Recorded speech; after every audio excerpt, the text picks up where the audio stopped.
Good evening. Hello. Again, very late today, but still, I have two stories for you. I'm going to read them right away so as not to make it all too late. Sebastian is Sebastiana is called the first one. Sebastian eats too much. Look, he gets all round and fatty, said Mom, and then gave him less food on his plate. Sebastian was our cat. That was not our choice, but this furry creature refused to eat from the kitchen floor of our neighbors, where he was born, and came as soon as he could walk in our garden and slipped into our kitchen. Because he did this every day, the neighbors gave us the little cat. His name is Sebastian. We hope he is happy with you, they said. Well, Sebastian grew up as a big and extremely lovable tabby. One day I found him in the playpen of my 4-month-old sister. There he had made himself nice and comfy, with a warm little blanket and a white soft teddy bear. Mom chased him out of there as soon as I told her. I think it was about half an hour later, when the baby was bathed, fed, clothed, and brought down to be placed in the playpen. But Sebastian was back there, with a baby of his own. And every time we went in the room to look, there was a little kitten more. In total, Sebastiana, who was by now an exhausted female and proud mother, had an offspring of 8. When her kittens were 6 weeks old, Mom said we had to look for new homes for them. And a few days afterward, when we came home from school, the cats were gone, and Sebastiana was sterilized.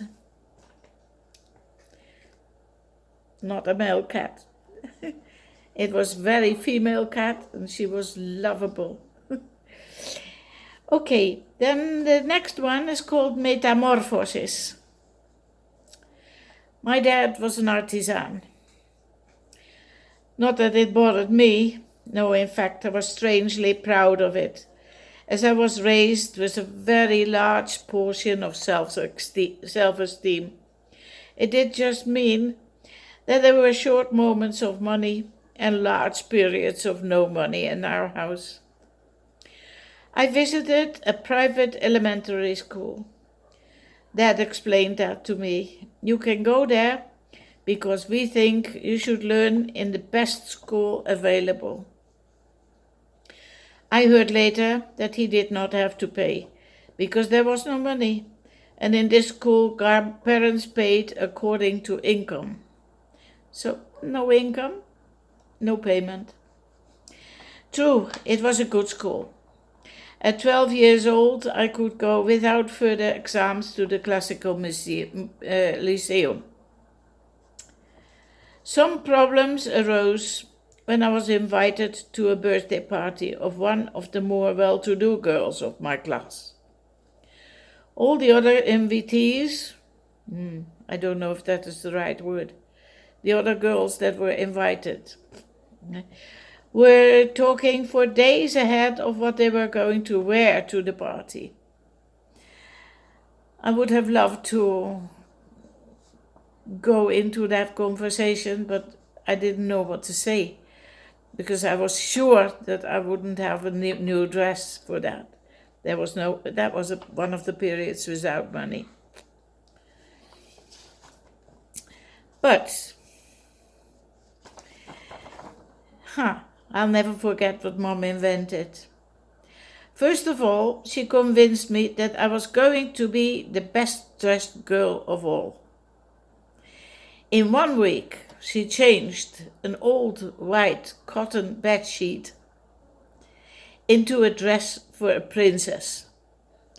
She embroidered the neckline and soon little crystal pearls on the waistband. With starch, the white skirt stood out, and when I tried the dress on in front of the mirror, I could hardly believe my eyes. The metamorphosis was complete. A white satin ribbon with a large bow was fastened in my hair. That was the fashion in those days for girls. And with my head held very high, I went happily to the party. With some glee, I remember that the other girls were jealous and wanted to know in what boutique my dress was bought. Mom was a genius.